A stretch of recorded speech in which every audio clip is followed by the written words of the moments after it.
talking about the primary process. How did it come to be? What are the changes that we can make? Because obviously we just came through one and everybody seems to have their opinion and how things should be done differently. Should Iowa continue to be first every time? Should we have this Super Tuesday primary where 13 states vote at once? All those questions come up.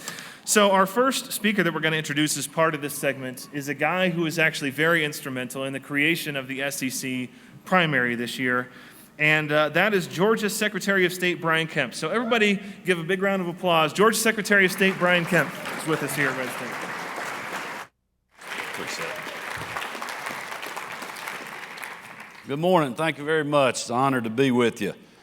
As Georgia's chief election official, I know how important it is to have every citizen who wants to participate in the electoral process be provided with the most efficient way possible to make their voice be heard. Our office has invested an enormous amount of time and resources into projects that directly affect and greatly improve voting in the great state of Georgia. The right to vote is the cornerstone of our great republic, and I cherish my responsibility as Secretary of State to ensure that elections are secure, accessible, and fair. And since taking office in 2010, I've implemented several platforms and voter engagement initiatives that allow voters to stay more informed and engaged in the process. In March of 2014, we launched our online voter registration system. We have a new free smartphone app where you can update and verify voter information. And now any Georgia citizen can submit an online voter registration application using their Georgia driver's license number or state-issued ID card. Once an application is submitted, an individual can check on his or her registration status, voting information, polling location, view sample ballots on the office newly enhanced smartphone app, our My Voter page, or our new 2Vote pilot project. 2Vote actually allows Georgians to register to vote or check current voter information by texting GA to and then spell out vote on your phone, which will link you to our online voter registration site. They can also check their individualized voting information on the My Voter page or get a phone number where they can call our office with questions. These advances solidify Georgia's reputation as an early adopter of election technologies for the benefit of current and future voters. And I've certainly enjoyed working with other states as well to implement these advances. These efforts prepared us for the successes we experienced leading up to the presidential preference primary on March 1st, 2016, which we called the SEC primary. Now, as you all know, Georgia has never had any problems getting attention during football season. Our high schools provide one of the deepest wells of talent in the nation. Our universities have winning traditions and large fan bases, and our NFL team is building the most cutting-edge stadium in the country. In fact, with the gleaming new College Football Hall of Fame, the Kickoff Classic, and the SEC Championship game, as well as the Peach Bowl, Georgia, many days, is the epicenter of NCAA football. But as Georgia Secretary of State, where one of my duties is running elections and setting our primary date, I need the rest of the country to hear our voices not just on Friday, Saturday, and on Sundays, but on Tuesday as well. I was tired of voters in Iowa and New Hampshire and Nevada, not taken away from any of you all who may be here, seemingly having so much influence in the presidential race. So I worked over the last 2 years to develop the SEC primary. And on March 1st, Georgia joined Alabama, Arkansas, Oklahoma, Tennessee, Texas, and Virginia as the voters of these southern states spoke with a powerful voice. The old primary calendar regulated Georgians to the sidelines since 1992, when then Governor Zell Miller successfully engineered a Southern Super Tuesday for his friend Bill Clinton. In the intervening years, the Peach State has provided reliable votes for Republican candidates, but those candidates have rarely spent time in the South getting the chance to listen to the voters' concerns specific to our state and region. I know you've all heard of ethanol subsidies. You may be for them, I doubt it. You may be against them, but regardless, you've heard of them. And there's a reason for that, because the presidential race starts in Iowa, and that's a big issue out there. But in Georgia, the poultry capital of the world, we feel like the corn those chickens are eating in our state is just as important as the corn that's going into ethanol plants in Iowa. Therefore, we wanted to have a say-so in the presidential race and have the candidates learn about the issues that are important to us. Georgia is also, in fact, a major donor state for both Democrats and Republicans nationally, and that's certainly a big part of the process. That reflects a state of people who are civically engaged and care deeply about the future of our country. But candidates, in my opinion, need to take more than our money for their coffers. They need to take our opinions, our concerns, and our values to heart. While they famously like to stop at the Varsity in Atlanta for some chili cheese dogs and onion rings, they also should get a chance to sip some sweet tea while swatting away gnats in South Georgia, and as the speakers were talking about earlier, experience some of our humidity during August, as well as dusting red clay off of their shoes in North Georgia. That's where the inaugural SEC primary paid dividends on March 1st, not only in Georgia, but literally all across the South. Leading up to the SEC primary, we saw a new record of more than 54,000 Georgians registering to vote or updating their voter information in 1 week using our online platform, the former SOSGA app, or through the My Voter page. That included another record on the final day of the voter registration deadline when more than 21,000 people used our online system in a 24-hour period. And it turned out to be a historic election for us this year. As you know, in 2008, whether we like it or not, it was a historic election in regards to turnout. And in Georgia, that was the case. Over 2 million people, 2,024,392 people voted in that historic presidential preference primary. Well, this year in Georgia, in the SEC primary, 2,055,617 people voted. So a record number of votes because of the SEC primary. And I may add that that's in conjunction with a decrease in the number of Democratic voters, because really there wasn't much excitement on the Democratic side of the ballot because everybody knew that Hillary was going to wipe Bernie Sanders out in Georgia. So their vote total was down. But even with that, the enthusiasm on the Republican and conservative side pushed us to a record number of votes. And according to Arkansas Elections Director Rob Hammonds, Arkansas saw an increase of over 100% in vote cast in this year's SEC primary compared to 2012 and 14. Voter turnout in Alabama also broke records, with 250,000 more ballots being cast in the SEC primary than any other presidential preference primary they've had. And I think part of their success was the sheer volume of presidential candidates that visited Alabama like they never have before. In Georgia, we had more than 405,000 people cast ballots during our early voting period, breaking the record of 271,000, so almost double.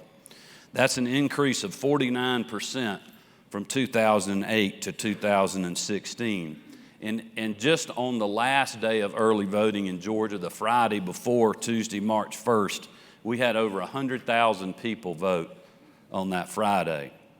In regards to moving the ball forward, other states are now considering the regional PPP model after the success of the SEC primary. And we've made a concerted effort to share some of our ideas with our counterparts.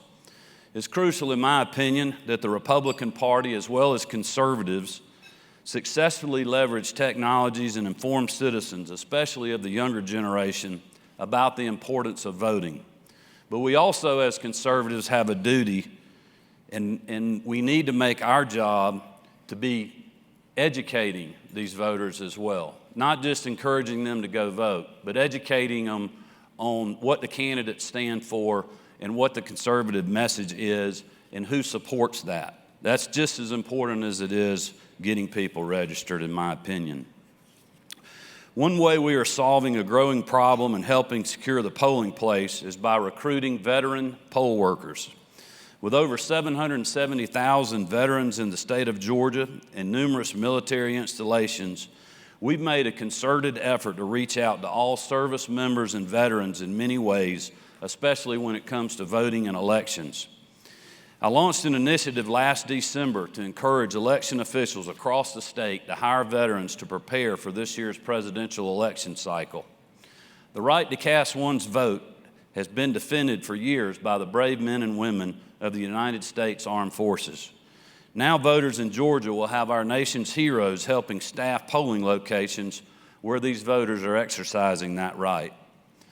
Veterans interested in becoming poll workers simply have to file their application electronically, which includes their name, address, contact information, and their branch of service to the election official in their community. Once hired, the veteran receives a letter and a lapel pin from my office thanking them for their continued service to the state of Georgia. Among the more desired traits in a poll worker are respect for others, efficiency in presenting the voter to the voting system, and understanding of the following of proper procedures in stressful situations. With such high traffic at the polling place this year, there's no one better equipped to serve as a poll worker than a veteran. This also serves to make sure our voting process is more orderly and runs correctly, which in my opinion greatly improves the security of the election and the polling location. Over 600 veterans have so far been hired in Georgia County since we launched the Recruit a Veteran Poll Worker Initiative. We know how important it is to have our soldiers and veterans' participation in the electoral process and offer them a chance to weigh in. And we put a lot of time and resources into projects that directly affect and greatly improve military voting overall. One of these projects deals with electronic ballot delivery to military voters and their dependents. We implemented this in 2010 by building the My Voter page, where soldiers are available to log in and request a ballot electronically. Then they simply have to print it out, fill it out, and mail it back, which basically cuts the time in half for military and overseas voting. It has cut down on delays significantly, streamlined the process, and has allowed for greater participation in the elections for our members of the military. It also helps keep communications open between election officials and these voters to answer their questions and resolve matters more quickly. We've also taken another step with the newly created position that relates to our soldiers in the fields. I hired U.S. Army veteran Ryan Anglin last summer to improve military outreach in the agency's elections division. After joining the U.S. Army in 2004 as a member of the 101st Airborne Division, Ryan served with the 3rd Battalion of the 187th Infantry Regiment. He was wounded twice while serving overseas in Iraq during 2 different tours. He was in Iraq during the trial and capture of Saddam Hussein, and he also experienced what many consider to be the first free and fair election in Iraqi history. While on staff, Ryan has visited all 3 veterans' medical centers and 9 of our 10 military installations in Georgia to educate military officials and service members about voter engagement. Now Georgia soldiers have Ryan Anglin, one of their own, developing strategic relationships across the state to ensure military voters are able to exercise their right to vote. While I've enjoyed sharing comments and progress with you all this morning, I want to also, before I leave, share how important the secretaries of state are across the nation. The race for the presidency is crucial, and keeping control of the U.S. Senate is also. But it's important to make sure that we have great processes in place when it comes to voting. Because if you don't, and you don't have ballot security, then you're not going to have a good election. And this starts with your Secretary of State or the person that's in charge of your elections in the state where you are. As you know, across the nation, our voter ID laws are under attack. While the TSA, any bank, and any bar can verify your age and identity, some feel anyone should be able to vote without any certainty that they are actually qualified. Let us not forget that just a few short years ago, in a U.S. Senate race in Minnesota that was determined by just a few ballots, just Google Al Franken, and read the independent press accounts of the nonsense that went on during that recount. Ladies and gentlemen, ballot security is our liberty. Just take a look at Oregon's new voter registration law that allows for potential fraud and flies in the face of what our founding fathers fought for when they forged our great nation. In Georgia, I'm currently being sued over a list maintenance process. It's a 7-year process, one that the Department of Justice pre-cleared and approved when we implemented it. And now they're joining with Common Cause and some other liberal groups to actually sue on behalf of this process that they previously pre-cleared. But make no mistake, I've sued the Obama Justice Department twice to make sure that we're verifying who somebody is and we know where they're from and they're a citizen of the state of Georgia and the United States before we put them on our voter rolls. And we've won those lawsuits, both of them. And we'll continue.